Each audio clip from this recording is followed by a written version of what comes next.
make sure that this is working. Try to make sure that my live stream is working. Don't know why it takes so damn long. Hold on, I gotta test it.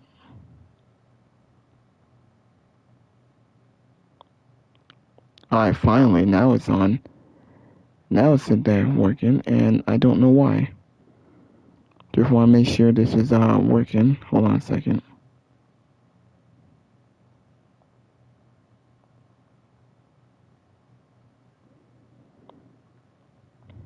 Have to make sure my live stream is working so I can do my commentary. Alright, sorry it took so long. Had to test out my live stream. Had some technical difficulty with my camera. I'll try to make sure that this is working. I'm live on YouTube. This is Jacob Cat 2024, Mr. Black Hammer. Thank you for watching. Thank you for all the support. Hit that like button. Leave a comment. Please subscribe to my channel. Enjoy this video. This will be like an hour and 10 minutes long. It might be pretty short because nothing much happened on Smackdown tonight. Now we are going to talk about WWE Smackdown. We'll talk about some of the news and rumors in the wrestling world. My video was sponsored by JD from New York, Solomon to Sound Off, Fight for Pro Wrestling, and other podcasters and YouTubers that I know about that I'm also going to show in this video. Now we are going to talk about Smackdown. We'll go through some of the matches.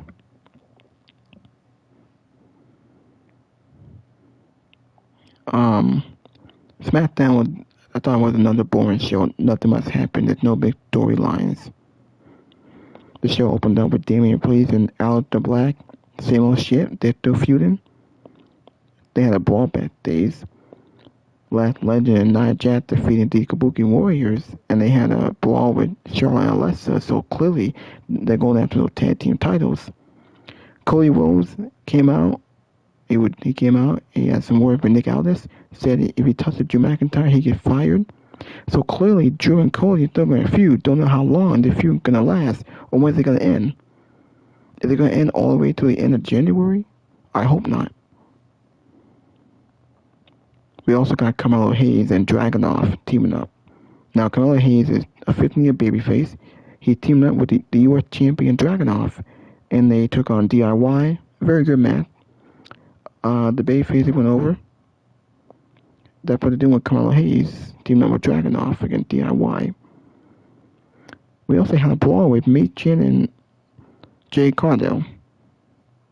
Jay Cardell's not doing anything with the title. She had no legit challenger besides Machin, just a filler opponent. We also had Julia. Actually she's not doing a champ. I think it's Chelsea. But Julia defeated Alba Fire and nothing match. That was alright. And then the main event, the show ended again with the Wyatt and the MFTs. Sikoa and Uncle Howdy. Both of their fashion, two dead fashion that no one cares about on the show.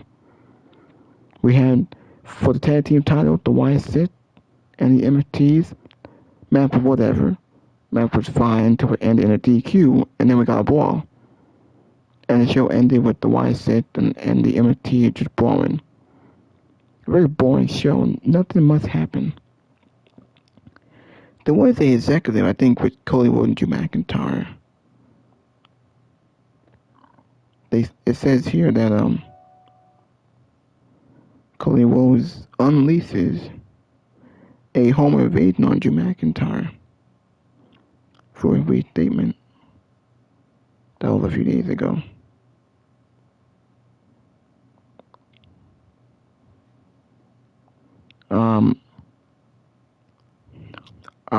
Nothing much happened on this show.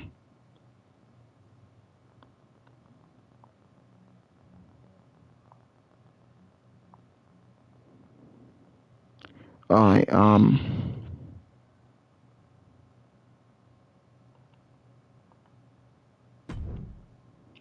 hey, what the hell? Oh, come on now, jeez. Very sorry, I don't know what's going on here. I'm having some technical difficulties. Is Carmelo Hayes buried? Cody and Drew a stipulation match. Jake Paul versus Joshua only on Netflix on the MMA.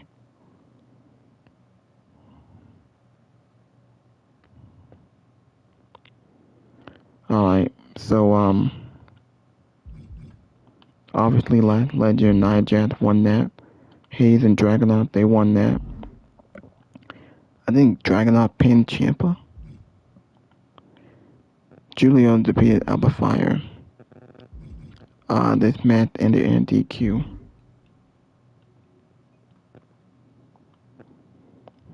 Alright. At WWE Fist Fridays.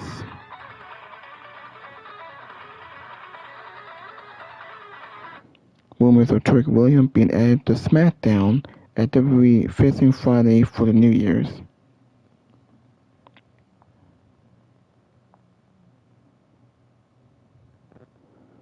Might as well show some of the news and rumors here. That AEW Dynamite, Sports Illustrated showed U.S. wrestling media had zero credibility in 2025. For whatever reason, and most of the time I don't even know why. You know, a lot of people tend to think and say nothing that JD says is valid, nobody takes him seriously, nobody looks at him for anything but a joke and blah, blah, blah. Yet, I had John Alba, Captain Sean Dean from AEW, Ring of Honor, Ricochet, and Dax Harwood, as well as other creators and Sports Illustrated analysts and all this other shit, come at me and say a lot worse to me than I said to John Alba yesterday, which you guys will all see in this video. A lot worse what they said to me than what I said to John Alba, yet every one of them went at me and made it seem like my opinion does matter. It's easy to say, oh, well, I can't wait for all the people that hate the media to claim that the media is inconsequential and the media don't mean anything, but then they'll be the first to criticize the media's awards when they give out end-of-year awards. Bro, there's a way to do it right and there's a way to do it wrong. What happened yesterday is what Sports Illustrated did, and they did it wrong. And yes, I very much have a stranglehold on people's discussions in the community every time I open my mouth because you guys can't help yourself. It's not my fucking problem I built a great platform for myself that has a large audience night in and night out. You're welcome. Keep the engagement flowing. I love it. All these people came at me pretending like I don't matter, but they very much exposed themselves because I very much do matter. Otherwise, everybody last night, including the AW roster, would have ignored me. So today what we're going to do is we're going to go over the Sports Illustrated Awards. We're going to go over category by category and expose them for the frauds that they are and call out the mistakes that they made, which apparently I'm not allowed to do because I'm nothing more than an angry gnome, and I'm not allowed to call out their mistakes because I'm not Sports Illustrated. And I'm not John Alba, and I'm not all the other panelists that had an opportunity to vote on these fraudulent awards. So we're going to go over who the real winners are, what Sports Illustrated said, and then we're going to go over the back and forth between me and John Alba, which also included a cameo from Dave Meltzer, who's a fraud in his own right, and Dax Harwood, who apparently loves AI-generated JD on a t-shirt. What do you mean? Yeah, we'll find out. Thank you guys for joining me. Follow me on social media at JD from NY206, Twitter, Instagram, TikTok, and Cameo. Hit that subscribe button down below, and go check out the rest of the content on the channel. Everything else you need is on the homepage. And please let me know what you think of everything we discuss here down in the comment section. Ospreay in the main event. God damn it, another damn commercial. Ospreay in the main event because Will Ospreay theoretically is their biggest babyface. So why not go with him? They ended up going with Adam Page. The Cowboy in Texas would be a great story. We go from the Owen, which was a great tournament, but a tournament isn't a story. It's just a collection of matches to come to a conclusion. And the conclusion was number one contender for the AW World Championship. The story that took place was never about Hangman taking down the Death Riders. It was more of the story between Swerve and Hangman, and then Swerve and Ospreay, who Ospreay wanted to see Hangman see this through, and he would do whatever it took to get the job done because they felt like the Death Riders were having a stranglehold on the company. The most interesting aspects about the story were never Moxley and Hangman. It was always about Hangman and Swerve, which is not really a storyline for this year. It's a storyline that took place over the last 2 years with a little dash of inclusion here. Because Ospreay and Swerve went on to battle the Young Bucks, who were once with Adam Page, which they never really came to a conclusion with on why no longer they were friends. Yet I'm supposed to sit here and talk about storyline of the year, Adam Hangman Page. No, it's not the storyline of the year. The storyline of the year would be, and I know their criteria is December, which this would absolutely fit. You have to go back to November to see this completely play out. I would actually put Cody Rhodes and Kevin Owens over Hangman Page and the Death Riders. I would actually take CM Punk and Seth Rollins and what took place coming out of November at War Games last year with Paul Heyman and The Favor and the sit down with Roman to go into the Rumble, and then Punk get his heart broken at the Rumble, and then go into the chamber with Cena, only to have Rollins fuck him over there, and then we see Cena, and his intentions are very well known with the heel turn and The Rock, and his match with Cody, and then we go on to CM Punk and Seth Rollins, and what happened this summer with him going after the World Championship, the WrestleMania match with Rollins and Paul Heyman as the guy who walked CM Punk down to the ring, and he was the wise man for CM Punk, only for Rollins to make the deal with Paul Heyman. Bro, how is any of this not over Hangman Page? And to be fair to WWE, they didn't even execute it to its fullest extent. They didn't. So I don't really understand why anybody would If look you at keep that talking like and that, not I'm gonna choose put. that, but they went to go glaze Adam Hangman Page because it was the cowboy in Texas, and you're all fucking sold on the allure of Hangman in Texas beating the Death Riders and winning the championship and freeing the belt from its fucking briefcase, bro. You mean to tell me that that is what you're going with? Okay.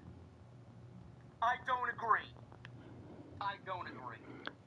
So you took what was theoretically months of storyline for something that basically had 6 weeks of build. Interesting. Okay. Maybe next year they should actually go out there and choose panelists with a brain. Rivalry of the year. This goes in line with what I just mentioned. This goes in line with what I literally just mentioned. Every piece of information I gave you in the open of this award, then sure, for 2.5 months, Tony is the star. So let's go back to Twitter, last year to this year. That AEW.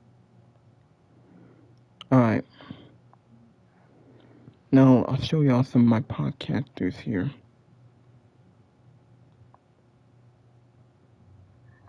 Creators, the best holiday find isn't in these boxes. It's product tagging with YouTube shopping. Sia gets the win. Out for the rest of Santa Claus, your favorite Christmas. Look at her with all her flaws. Ripping. Okay, Mercedes Monet, come get her.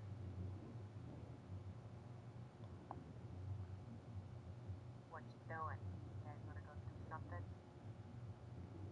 You have to accept that sometimes it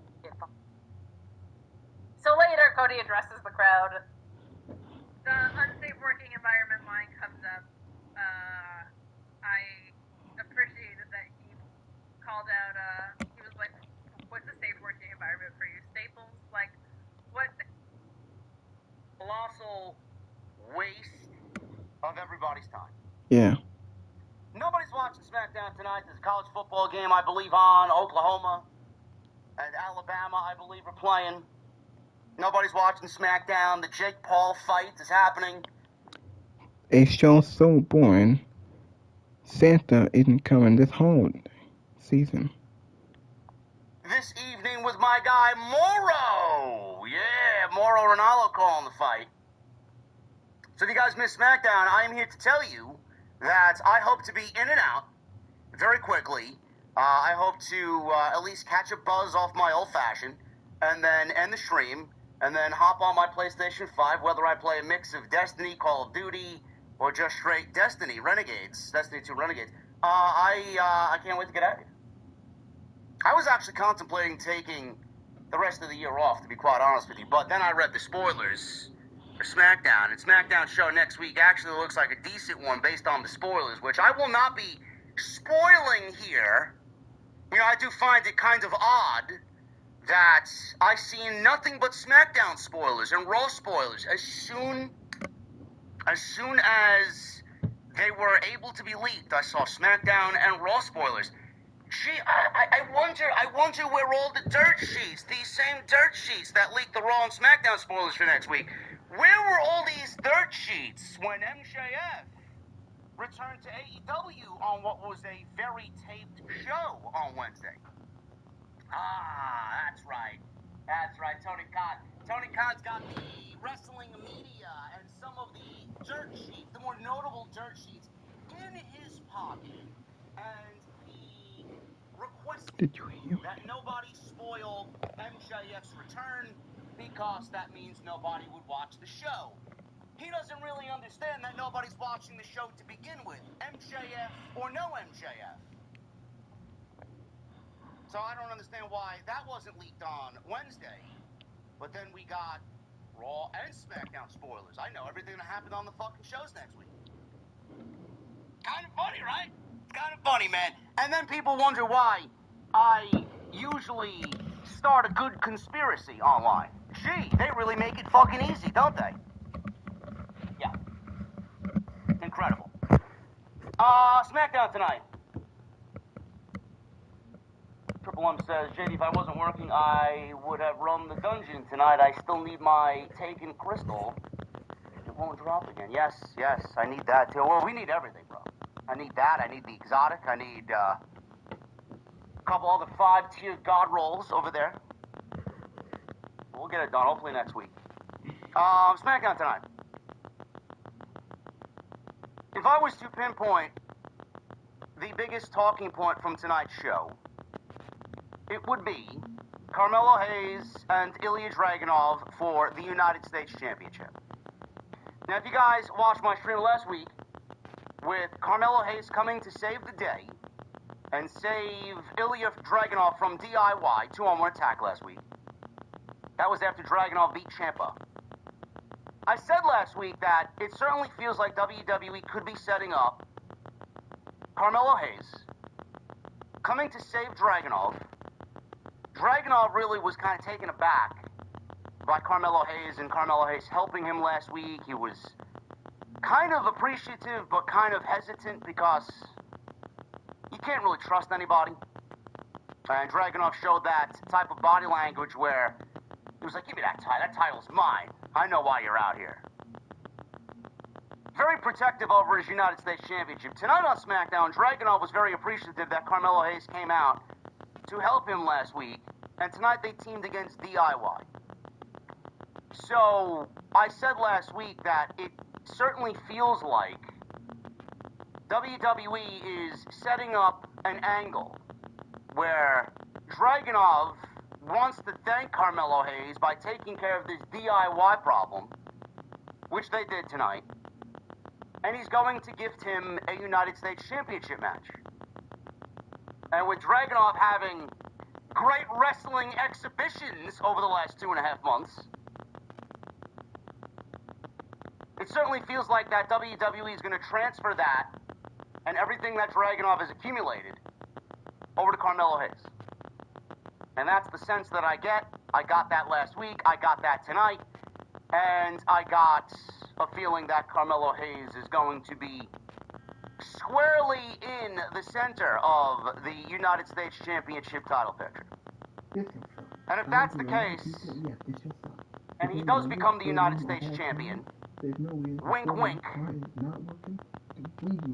that means SmackDown is already making moves to correct some of the things that they need to correct going into 2026. One of the things I'd like for them to correct is to drop the United States Open Challenge. It's been done to death. We've been doing it for 4 months now. I think it's time to end it. We could always come back and revisit it when they got nothing going on, and WWE needs to get back with a champion to tell stories. And I think that is the right guy to do it with in Carmelo Hayes. Now, if Carmelo Hayes does become the United States champion, wink, wink, there's only one thing that I would do. And I don't know when he gets called up. I don't know what their plan is for him. Carmelo Hayes and Trick Williams for the United States Championship should be your major middle-of-the-card program. Your major secondary title program on SmackDown. Trick Williams gets called up from NXT. Carmelo Hayes is the United States champion. They broke into 2.0 NXT together. They rode the coast of Florida together, training together, on screen together. They know each other better than anybody. And the fact that they have a real-life friendship and a real-life, camaraderie and an on-screen relationship together. I think that is exactly what SmackDown needs. Genuinely. I want to get back to a place where there is some real exciting story, and that story revolves around the youth. Because that's exactly what SmackDown needs to do. We need to get back to going younger, pushing the future. Because this show is in dire need of help. And that's the best way for it to go. Honestly. Cody Rhodes. They showed it on social media, but tonight was the first time they actually aired it on the program. This is something that WWE aired on social media, which is fine. But then they squarely integrated it into the show tonight, which is very good. I didn't want it to be just a social media thing. They spliced it into the show. Not like AEW, where they had Hook come out and give no explanation on anything about why he turned on Eddie Kingston and why he rejoined Samoa Joe and finds himself in the ops. Instead of splicing that interview that he did with Alicia Atout into their programming, they uploaded it to YouTube, which was basically 2.5 minutes. So you're going to have me go out there for 2.5 minutes to watch this meaningless interview when all you needed to do was put it in the show, splice it into the show, or give the fucking kid a microphone and have him say what he said there on Dynamite. The brains in that company don't seem to work on a week-to-week basis, but I'm glad that WWE didn't do that same thing and keep it to social media only. I'm glad they spliced this into the show. This was a tremendous piece of business. I did enjoy the home invasion by Cody Rhodes to Drew McIntyre, which, it's not really his home. I'm sure it's a staged setup or a rental. And they probably rented out an Airbnb in Florida, in Orlando, close to the Performance Center. They had everybody show up for a day of filming, and bada bing, bada boom, and that's it. I knew it wasn't a real home because they weren't going to film something close to home in Florida and show the actual number address on the home. Not with the fucking weirdos out there on social media who will probably end up stalking Drew McIntyre and his lovely wife and cat. We don't need that. I thought this segment was a tremendous piece of business. The only thing I would have changed, as far as the home invasion, is the overabundance of music behind this segment. It was like this real dramatic and fucking edge of your seat type of music. They tried to make it suspenseful. Bro, what are you doing? Like, why do we need that type of music playing over this type of segment? I don't understand it. But the substance of the segment was good. He sat down with Nick Aldis.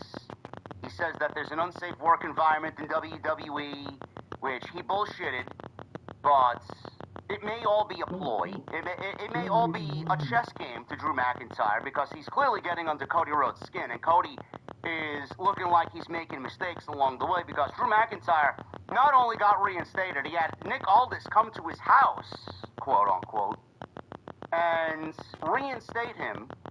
He's getting a WWE Championship match with a stipulation of his choosing.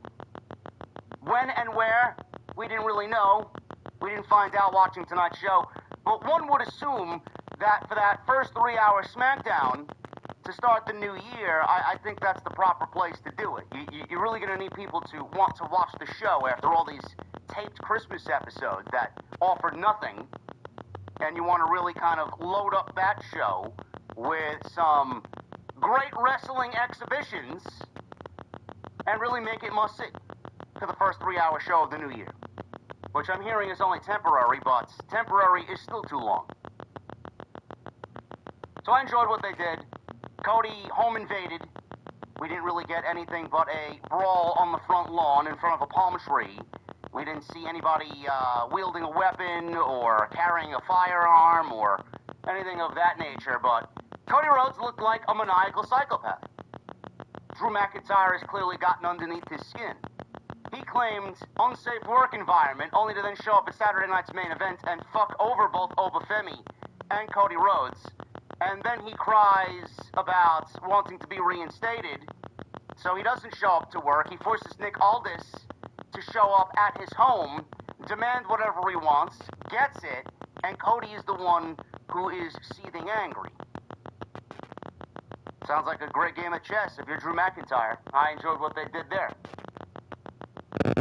Other than that, we still got a heavy push for the Women's Tag Team Championships. Again, I don't really understand. It's quite bizarre how WWE all of a sudden is now really focusing, and I mean really focusing, on the Women's Tag Team Championships.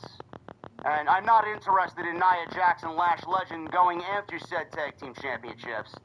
Speaking of the Tag Team Championships, the Men's Tag Team titles were on the line. The MFTs. Every time I mention the MFTs, I want to grab a pillow and fall asleep. Against the Wyatt 6. I could use a good 6 hours of sleep. Maybe that's what they named the Wyatt 6 after. Fucking boring. Nobody gives a shit about either of these teams, either of these factions, and this is the low point of the Smackdown Tag Team division right now. They had a heavy focus on that tag team division going into SummerSlam, and now we are stuck with the MFTs and the Wyatt 6. Great. And we didn't even get a decisive winner tonight. It went to a no contest. This show sucked. I genuinely could end the fucking review right there, but I won't. That would be unbecoming of me.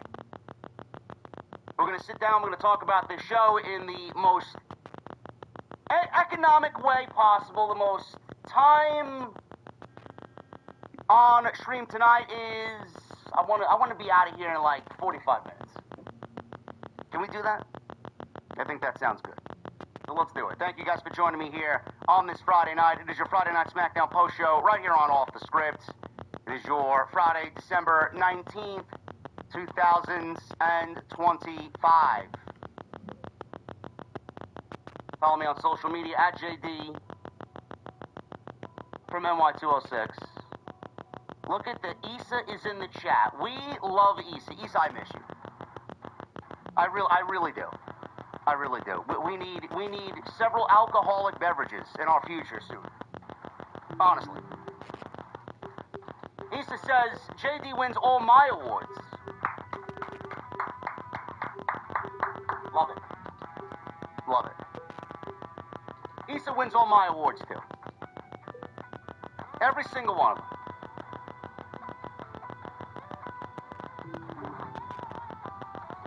Follow me on social media at JD from NY206, Twitter, Instagram,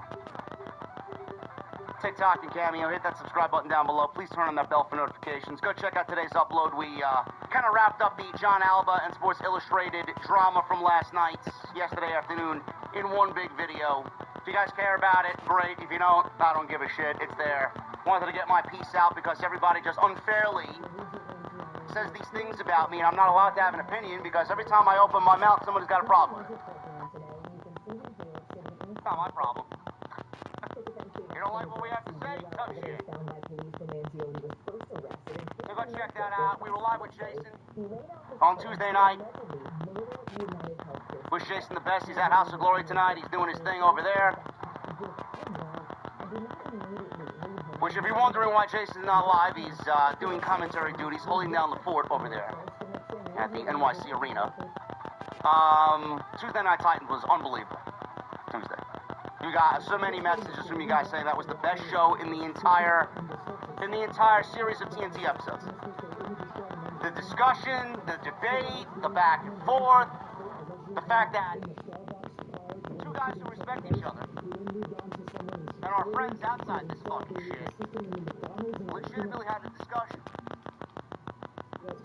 What we liked, what we didn't like, what was wrong about it, why I liked it, why he didn't like it. Tremendous TNT. Over 2,000 likes, over 42,000 views. Crazy. I think we had like a 52-minute watch time on Tuesday. Crazy. You guys are unbelievable. Thank you guys very much for that. Go check that out. We were live on Monday. Wednesday, I did the Dynamite stuff solo. Jesse, I did speak to him. He's actually doing a lot better. We played Destiny together yesterday with my guy Triple M. So he's doing all right. I'm hoping to have him back next week so we could wrap up the Dynamite year. So go check that out. And I don't know if I'm going to have content up this weekend. If there is anything, I will let you know. I did want to talk about the Mariah May and Thea Hale thing from NXT.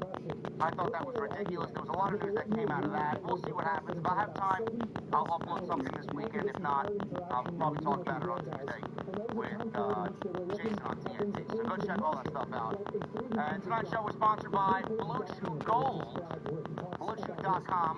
Code JD at checkout. Make sure you guys use that promo code and save 10% off your first order of Blue Chew Gold. I want to thank them for sponsoring the podcast right here on Office Friends.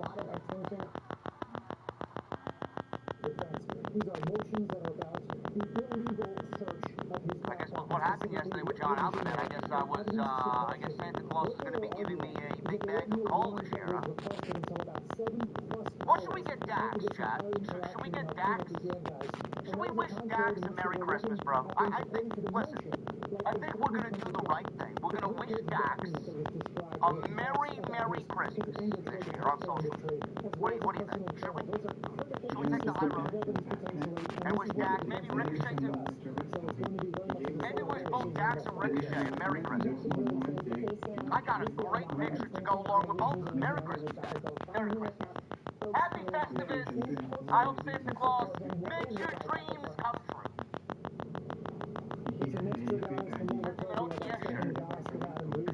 Hologram, I am already coming up with designs for my very own Dax t-shirt. That I don't know if I should sell, but I'm going to make one for me, being that he wants to parade around wearing one of me. I'm going to make one of him. And I'm going to be the only one that has it. And if somebody wants to buy one, I'll gladly sell it to them. Send him a revival t-shirt. He loves coffee like I do. You know, I think Dax and I would really bond over some nice alcoholic beverages and some coffee. He loves his coffee, so do I. Right? I can make Dax my friend, man. I'll make him the best cup of coffee he's ever had. Genuinely. Mercedes too, I don't know. That's a difficult one. That's going to be a difficult one for me to go out there and kind of spread that type of Christmas cheer. Listen, man, I'm the Grinch. We don't want to bring too much Santa Claus out of me, man. I got a fucking image to uphold. Turn this fan on. It's getting hot in here. Fucking heats up. 32 degrees in New York City, man. It was fucking 18 degrees the other night. It was 53 degrees today in New York City. All the snow is melting. It's fantastic. Like, it didn't even fucking snow this past week. Anyway, we start the show with Damian Priest. They aired a clip of Rhea Ripley pinning Zelina Vega in their mixed tag team. I watched this clip so many times. I don't even know who botched. Who botched this move last week? At first I thought it was Zelina Vega. And then I looked at it today, watched it a couple of times, and I'm like, did Rhea Ripley botch? I don't know what the fuck went wrong there. last week. What a horrendous looking maneuver. So Priest is out there. He's got a microphone in his hand. Priest says they were forced to say goodbye to John Cena. He says he thinks he can speak for so many when he says Cena inspired so many, and he's the greatest of all time. We say thank you, Cena. I don't know why this needed to be said in this promo. Now, I like Damian Priest. I think Damian Priest is very underrated, and I hope that he gets back to somewhat of an important role next year. Don't know what he's got planned going into next year. I know there was a report that went out this past week that WWE is kind of scaling back on Damian Priest because he's banged up and they want him healthy. He wrestled something like 75 matches in 2023 and then like 50 or so matches in 2024. I think he's wrestled like 25 or 26 matches this year. So mixed with him being banged up and the fact that creative has done him no justice by moving him over to Friday Night Smackdown, I genuinely feel bad for the guy because the guy was on top of the world. He was the world's heavyweight champion. He was the hottest faction, the leader of the hottest faction in all of WWE. Had multiple segments every single week on Monday, 3 or 4 segments tops. To go on a Friday night and being a complete non-factor for the entire year. The highlight of his career was a feud with Drew McIntyre. That went nowhere. Nowhere. So when he mentions John Cena here, it's like, bro, what? And again, I don't mean any disrespect towards Priest because I do enjoy his work, but it just comes off that Priest mentioned John Cena to get a very, very, very cheap pop because this crowd wasn't popping for action, and they weren't popping for Damian Priest. Sorry, not sorry. Fans chanted, thank you, Cena. He says they handled business last week, him and Ripley, and now can look forward to 2026. Zelina Vega came out, starts laughing, and interrupts Damian Priest promo. Zelina called Priest a hypocrite. She said getting Ripley to fight his battles doesn't make him a real man. Newsflash, you didn't even get the pin. No, Rhea Ripley did. Doesn't really matter who got the pin. Rhea Ripley got the pin. So it's like Damian Priest got the pin anyway. She said Aleister Black broke him, and he can't come to terms with it. She pointed to the stage as Black's music played. Black attacked Priest from behind and did not come out when his theme music played down the aisleway. So Priest tried to fight back. Black overwhelmed him, knocked him to the floor. Priest caught him by his throat, chokeslammed him against the ring apron. It was a big brawl here at ringside. Show Tess and Wade Bauer were on commentary because they filmed this show on Monday before Monday Night Raw, so the crowd was just equally as bad as they were on Monday night, and this show was actually first on Monday to be taped. So that crowd on Monday had to sit through 4.5 hours of WWE taping. And they were not any better tonight. So Priest pulled out a table from underneath the ring, he set it up, Black recovered, bashed Priest across the back with a steel chair, and then shoved him into the ring post. Black put Priest on a table, or the table that he set up, and then landed the double knees and drove him through the table. Black started to clutch his knee in pain. Vega is taunting Damian Priest as he lays there motionless. WWE officials then come out to check on Priest as Black and Zelina end up leaving the crime scene and walking to the back.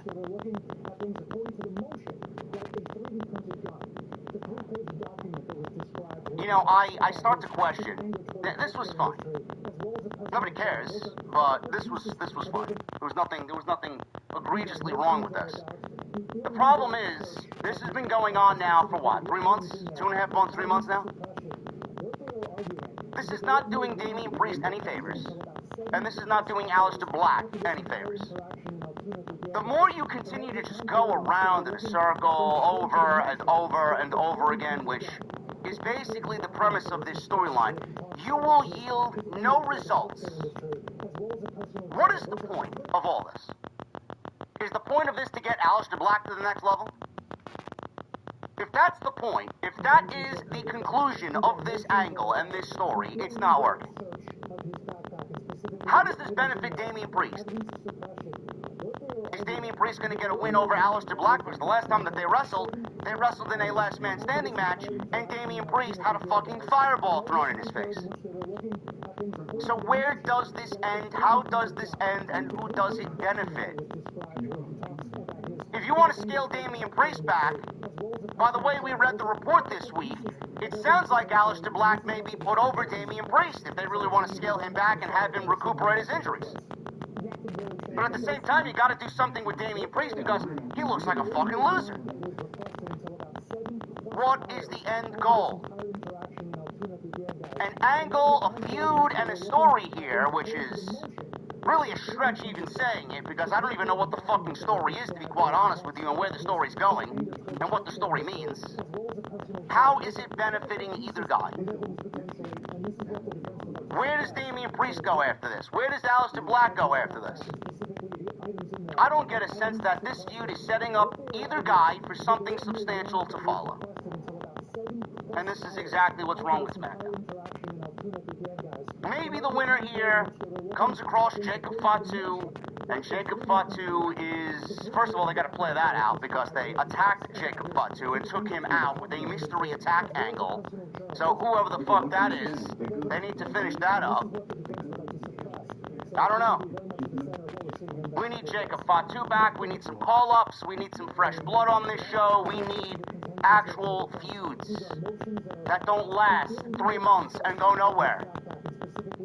So hopefully they got a plan for either one of these guys, but I'm not really holding my breath for any of that to happen.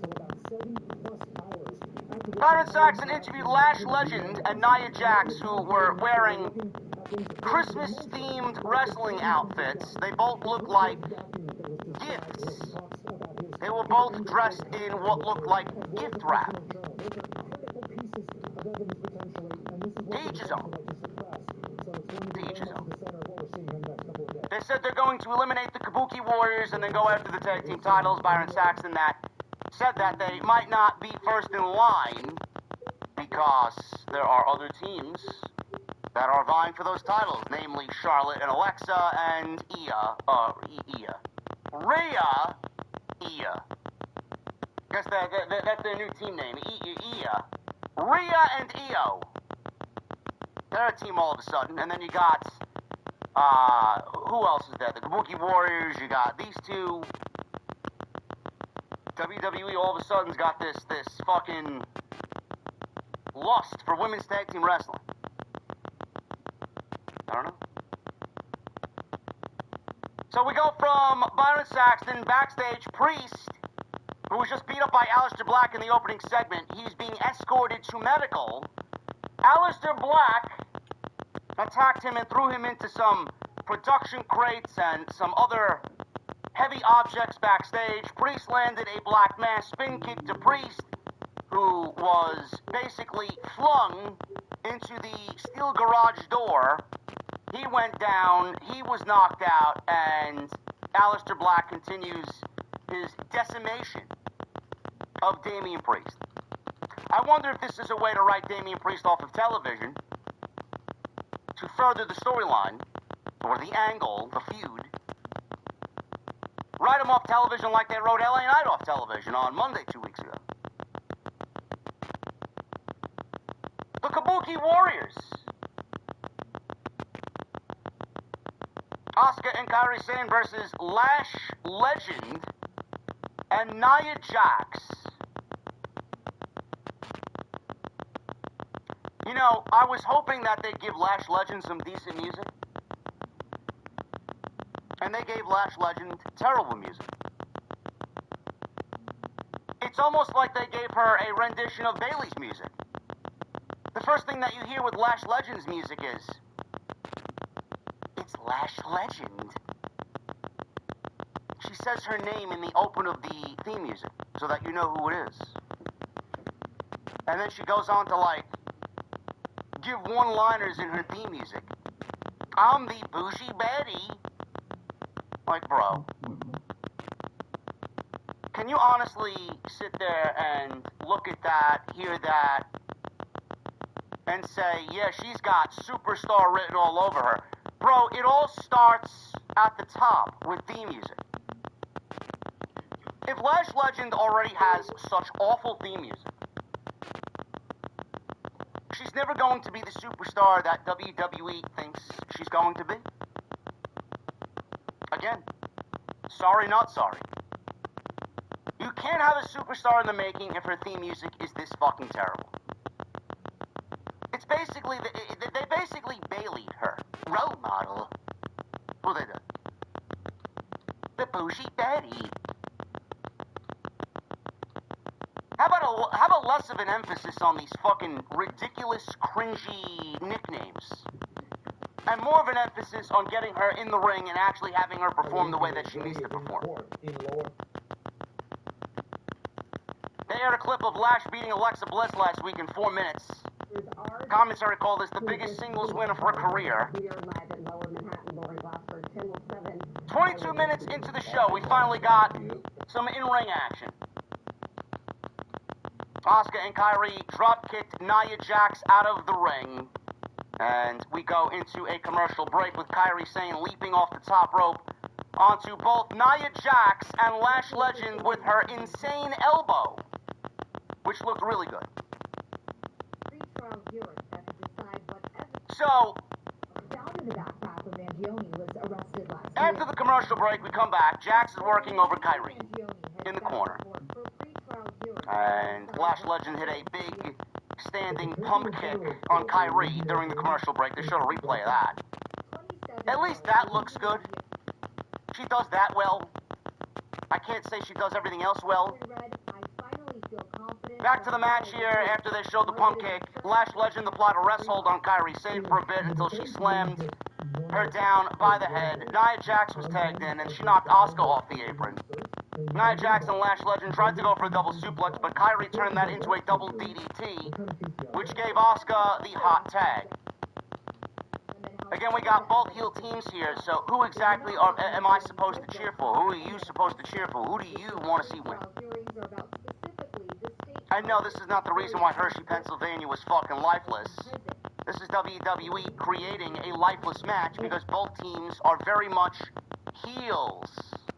I have no desire to see either team win. Asuka got on the top rope, hits a double missile dropkick on Nia Jax and Lash Legend. We got some friendly fire as Asuka avoided Legend's running attack, which sent her into Jax instead. Asuka then locked on an armbar on Nia, who used her power to get out of it. Asuka connected with a Shining Wizard, but Lash Legend broke that up. So things break down here towards the end of the match, and everybody's in the ring at the same time. Asuka went up to the top rope. Lash Legend pulled Asuka's leg, which allowed Nia Jax to head up top for an attempted avalanche Samoan drop. Legend pulled Asuka out of the ring, threw her into the steel steps. Kairi then took Lash Legend out of the match with a diving knee. However, Nia Jax recovered and knocked Kairi out. Then she drags Kairi over to the corner and hits her Annihilator, which is one of the worst finishing moves in the company. It may be the worst finishing move in the company. That and Bayley's Rose Plant. Lash Legend and Nia Jax defeat the Kabuki Warriors, who, by the way, are the women's tag team champions. So, if you aren't paying attention, we already have Rhea and Io on Monday night, January 5th, challenging Asuka and Kairi Sane for the women's tag team championships. It certainly looks like it and feels like it to me that WWE is setting up a fatal four-way match, just like they had at Evolution this year with Rhea and Io versus the Kabuki Warriors versus Charlotte and Alexa versus Lash Legend and Nia Jax for the WWE Women's Tag Team Championships. They want to set that show up to be a big show. That's exactly what they're doing. Otherwise, Nia Jax and Lash Legend wouldn't have defeated the tag team champions here via pinfall. So they're going to be owed a tag team title match, and I'm assuming that's going to lead to them getting added to this match. Now they have the reason that they can go and tell everybody, well, you guys aren't first in line anymore. We beat the tag team champions, so you get in line behind us. So awesome we're gathering evidence. But it's important to note that when there's a search incident to an Jackie Redmond, The backpack was probably around him. she interviewed Julia, or wanted to set up an interview with Julia, but she was told by her representative, Kiana James, to address her properly before she could do so. Once she did, Julia said she was going to make sure Alba Fire would be left saying, "Arrivederci. Arrivederci." I wish I could say arrivederci to this fucking show. Arrivederci to 2-hour Smackdown, chat. Goodbye. You know, WWE is rumored to be having a PLE in Italy next year. It really makes me wonder if Julia is going to actually have creative get behind her so that she may be featured on that show, being that she's half Italian. I don't trust them at all. Cody Rhodes! He attacked Drew McIntyre at his quote-unquote home. Like I said in the beginning, this was good stuff.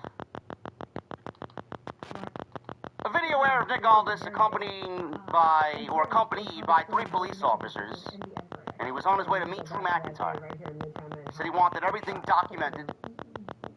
He says, out of respect and in the interest of good faith, he is visiting him, but given his actions last week, he's not sure why he went through with it. He said if Cody wants him reinstated, they all want him reinstated. He says he's an integral part of SmackDown, so he had a proposal, and he'd like the terms. He said he'd get a match with Cody with the title on the line, but to show officials that he is repented, he'd like him to apologize to the referee he attacked. He says he's lucky he's not in intensive care. He said there's also a hefty fine, but his payday from Survivor Series should cover that. He told him to take it or leave it. Drew contemplated his match for the WWE Championship against Cody and says he wants it more than anything. He then said no. He said it's what Cody wants, and he has to be in an unsafe working environment. Aldis said instead of another monologue about getting screwed, how about letting him know what he wants? Drew says he wants to pick the stipulation since he clearly wants to protect his golden boy, Cody Rhodes. He feels Nick Aldis wants to protect Cody. Drew told Aldis to go back to Stamford, Connecticut, and draw up some legal documents that say Cody cannot lay a finger on him before the WWE title match, or he will be stripped of the title. Aldis says he doesn't like it, but it's a deal. They shook hands, and then let out a sinister laugh, did McIntyre. He asked how long it'd take to draw that up. Aldis says, I'll have it done by the end of the day. Drew then gets a text message, which includes a video of Cody Rhodes. I'm assuming this is like on his home camera. He got notified. He got a notification of Cody showing up to his house, quote unquote. Drew came out to his front yard and yelled, "You seriously are showing up at my damn property?" And they get into a fight, which was shot in a cinematic type way with multiple camera angles. Cody yelled at Drew, asked for it, and yelled, "Merry Christmas, asshole." Police separated them, and that's the way the segment came to a close. Again, outside the cheesy, over-dramatic music, I thought this was great. I thought this was really good stuff. So, when do we get this championship match? I'm assuming it happens on that January, 2nd or 3rd? That first episode of SmackDown, start the new year, January 2nd. I think that's when we get it. It's a 3-hour show. You got to give people a reason to watch, and I think that is exactly what's going to happen. Now, whether Drew McIntyre wins the championship or not, that remains to be seen. But keep in mind, we got a Saturday night's main event coming up a week before the Royal Rumble. And then we got the Royal Rumble the following week in Saudi Arabia. If WWE wanted to do a title change and have McIntyre win the championship, I would absolutely explore that if that option is on the table. We don't need Cody to hold the championship all the way through WrestleMania season to then defend it at WrestleMania. It's getting a little stale, it's getting a little boring.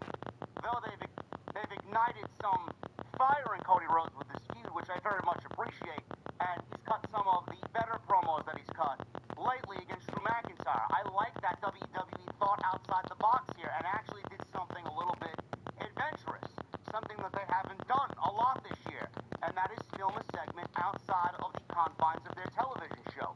It's not in the back, it's not in the ring, it's not overly scripted in front of a dead crowd. They actually took the segment outside, put some real life situations behind it, and they made it personal. This is a company that claims that they make movies, like Marvel and DC. So make me some fucking movies. I appreciate a cinematic segment. I appreciate when things kind of dip into the realism. This was a great segment, outside of the overly dramatic, suspenseful music that they overdubbed in post-edit. I would actually have Drew McIntyre win the WWE Championship from Cody Rhodes, and if you want to take the belt off of him, just rematch it back at the Royal Rumble. Simple as that. Where's Randy Orton? Does Randy Orton get involved? I'm assuming he's going to be back. He may actually win the Royal Rumble, for all we know. The fact that he's doing so much work in Saudi Arabia and so much public relations work in Saudi Arabia, Randy Orton may be the odds-on favorite to win the Royal Rumble, to be quite honest with you. He's like the face of WWE over there, hanging out with Mr. Beast. He's doing WWE PR work. We may actually get Cody and Randy built right from the go at the Royal Rumble. But this was great stuff. Byron Saxton then asks Nick Aldis in the back, because Aldis was in the building, what he thought of this segment. Aldis said everything is out of control. He said Smackdown is still without one of its biggest stars. He said what Cody did is out of line, but the incident wasn't at a WWE event, so it's up to local authorities on how it is handled now. He said Drew sent in some comments.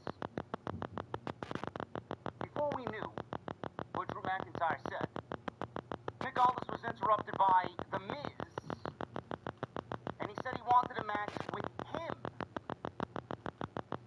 Aldis asked, do you mean Carmelo Hayes?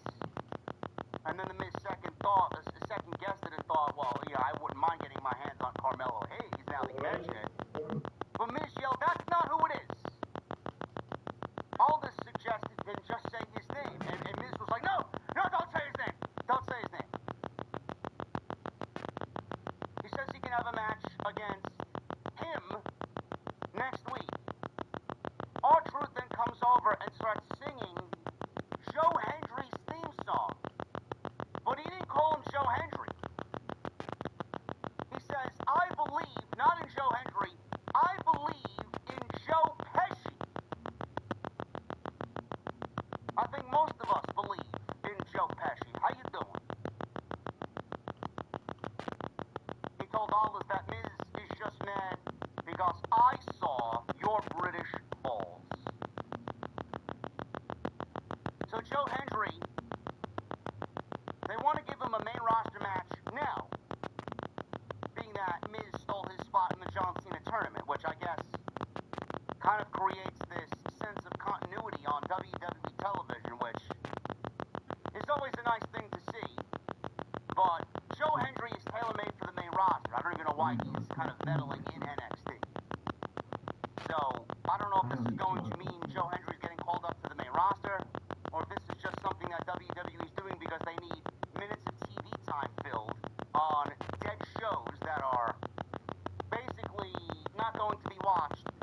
starting him off, if this is indeed a test to get him called up to the main roster in 2026, just like everybody else, his first feud, just like everybody else, is against Mike Mizanin. The Miz, the gatekeeper of WWE talent. If you can get through the Miz, then we can move you on to the next level. If you can out-promo the Miz, then that means you're ready for the next level. It's like the Miz is their bar upon entry into WWE. If you pass that test, then we'll move you on. You'll be allowed entry into the kingdom.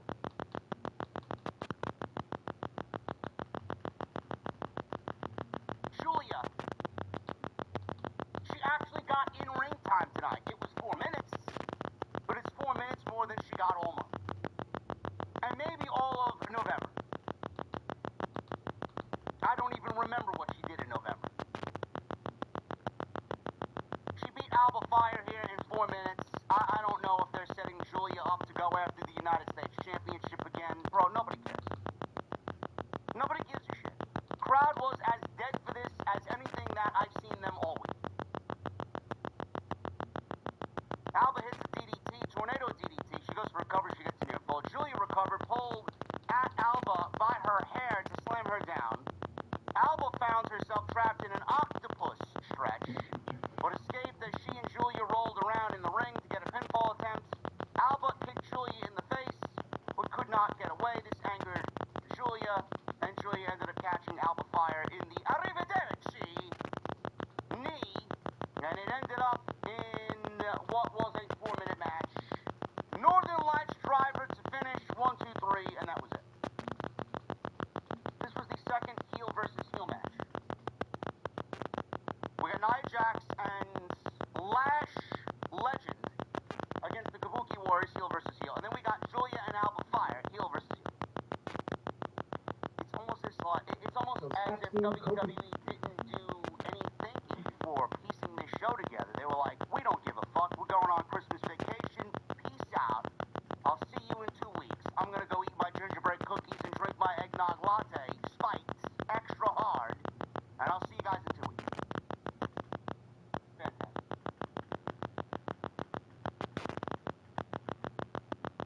The Wyatt Six, they address Solo Sikoa in their creepy backstage vignette. Uncle Howdy had his voice all distorted, which was a lot better than him cutting a promo in the ring last week. I couldn't hear a fucking word they said.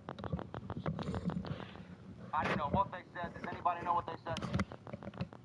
It was all distorted. Let me see if I can find what he said. Uncle Howdy talked about truth lying beneath the surface and said the image they portray will send Solo Sikoa's family into a whole new world of adversity and abandonment with nowhere to run. He said Solo will be on his journey and it will force him and his family to surrender.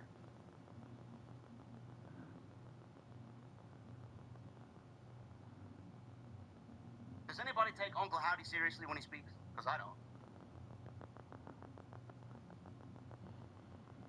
Cody Rhodes.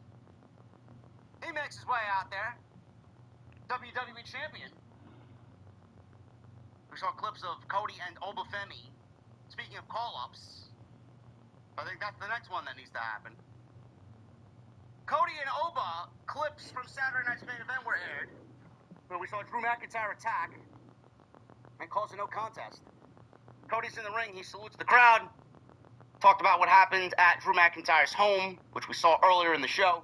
He said Drew said WWE is right now an unsafe work environment.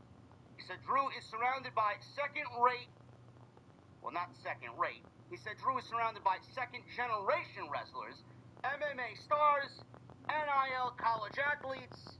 So what would be a safe environment for Drew McIntyre? Staples? All this comes on out, and Cody doesn't seem to understand the trouble that he's got himself and the company into. He said Cody made Drew's point for him, and now he has to make a bad deal because he made him look like a liar. He said Cody is his friend, and a QB1, but he's not above the law. He said Cody should have trusted him to get this thing over the finish line. He said when Drew comes back, he pays his fine and apologizes to the ref,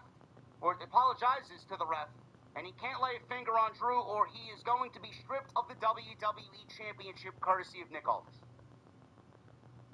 Cody guaranteed Aldis he won't touch Drew, but in the spirit of all those demands, he wanted to ask him one thing. He told Aldis he seems to have forgotten who the hell he's talking to. He says he's the one who sent a tweet that changed the game. Cody today in 2025 is still referencing the fact that AEW would not have become a thing if it wasn't for him. Great. Throw it in their face all you want, quarterback. Throw it in their face all you want. I love when they cry.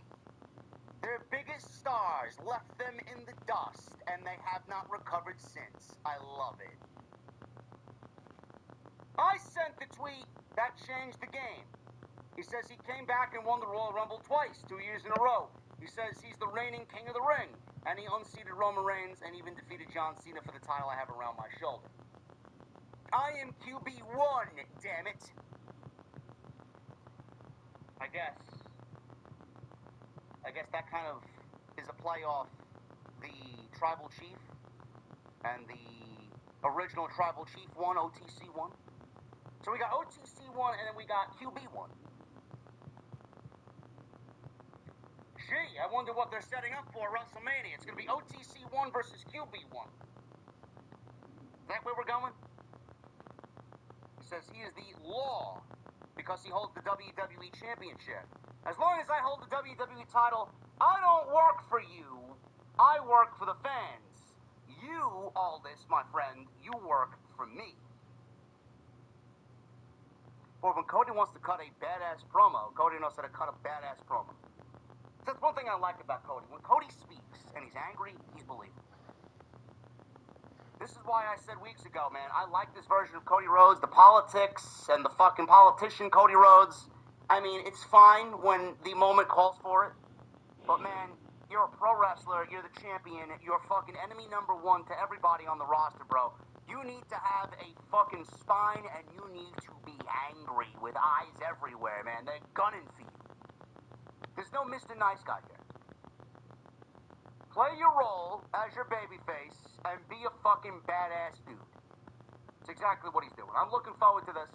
And again, I would not play it safe.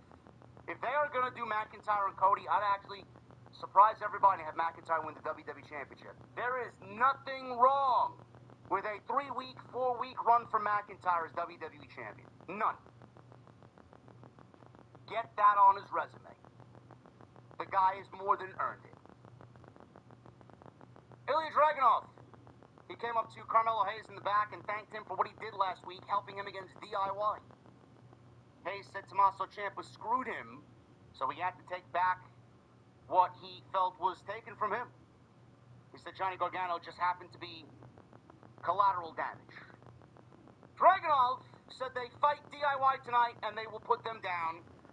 Fraxium walked up and wished them luck and told them to save some of them for both Frazier and Axiom. Axiom said they stole his mask and they still have to pay for that. Hayes says they got their own backs and they don't miss. Nathan Frazier says they'll be there anyway. You know, they said that last week. I genuinely wonder what's going on here. They said last week that they would have Dragunov's back, and they were nowhere to be found last week. So out comes Carmelo Hayes. Well, might as well stop the video. Until next time, hit that like button, leave a comment, please subscribe to my channel. Thank you for watching. Thank you for all the support. I'm gonna stop the video. Until next time. Now I will do Monday Night Raw. I will do Grand Theft Auto 5 online. I'll make more videos on that. I will do NBA 2K26 My Career. And hopefully I get Black Ops 7, Call of Duty Black Ops 7. So I can make a walkthrough on that, hopefully. But yeah, so thank you for watching. Thank you for all the support. I'll see y'all later. I don't want to make it too long, but I'll see you guys later. And until next time.